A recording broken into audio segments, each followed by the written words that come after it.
Dawn's False Promise, a portrait of peace before the storm. The sun, a celestial orb of molten gold, ascended over the horizon, casting a warm, inviting glow upon the tranquil waters of the Persian Gulf. It was a morning like countless others on the island of Hormuz, a paradise cloaked in the soft hues of dawn.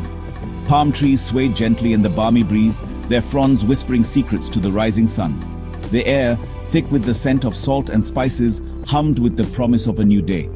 Fishermen, their faces etched with the wisdom of the sea, prepared their nets, ready to reap the bounty of the turquoise waters. In the heart of the island, nestled amidst a labyrinth of bustling markets and sun-drenched courtyards, lay a small village. Life unfolded at a leisurely pace, dictated by the rhythms of nature and the call to prayer. Children, their laughter echoing through the narrow streets, chased each other through the vibrant tapestry of life. Women, their hands adorned with intricate henna designs, gathered at the communal well, their voices weaving tales of family and tradition. Men, their faces weathered by the sun and wind, exchanged news and stories in the cool shade of the date palms. Hormuz, a jewel of the Persian Gulf, was a tapestry woven from the threads of countless cultures, a melting pot of languages, religions, and traditions. It was a place where the world's riches flowed, carried on the backs of camel caravans and the decks of merchant ships. The island pulsed with the energy of commerce and cultural exchange, a vibrant testament to the enduring spirit of its people.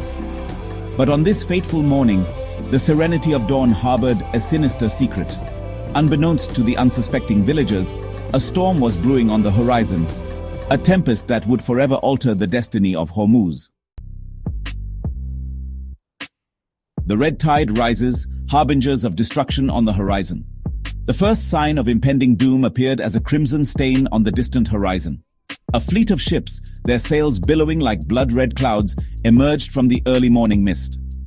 These were not the familiar dhows of Arab traders or the sleek galleys of Persian merchants. These vessels, massive and menacing, were warships, their decks bristling with cannons and their hulls adorned with the menacing insignia of a foreign power. Word of the approaching fleet spread through the island like wildfire. Panic gripped the hearts of the villagers, their laughter replaced by screams of terror. The idyllic morning shattered into 1,000 shards of fear and uncertainty. Mothers clutched their children close, their eyes wide with dread. Men, their faces etched with grim determination, grabbed whatever weapons they could find, rusty swords, farming tools, anything to defend their homes and families. The invaders, Portuguese conquistadors driven by avarice and ambition, had arrived on the shores of Hormuz. Led by Afonso de Albuquerque, a ruthless and ambitious commander, they sought to claim the island for their own, to seize control of its strategic location and lucrative trade routes.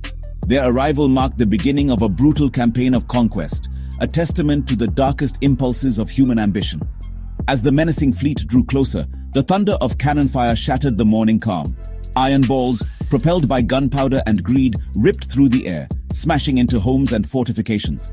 The peaceful island, once a sanctuary of tranquility, was transformed into a cauldron of fire and chaos. Fire and fury.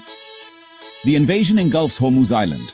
The Portuguese invasion force, a relentless tide of steel and fury, crashed upon the shores of Hormuz. Soldiers clad in armor and armed with muskets and swords stormed the beaches, their war cries echoing across the once peaceful island. They surged through the narrow streets, leaving a trail of destruction in their wake. The air, thick with the acrid stench of gunpowder and the coppery tang of blood, crackled with the sounds of battle. The clash of steel against steel, the screams of the wounded, the anguished cries of the dying, a symphony of violence that drowned out the last vestiges of peace. Homes were set ablaze, their thatched roofs collapsing in showers of sparks and embers.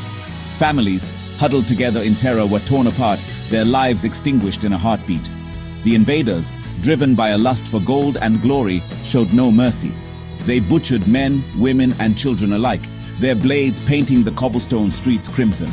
Those who were spared the sword were often taken captive, their fates uncertain.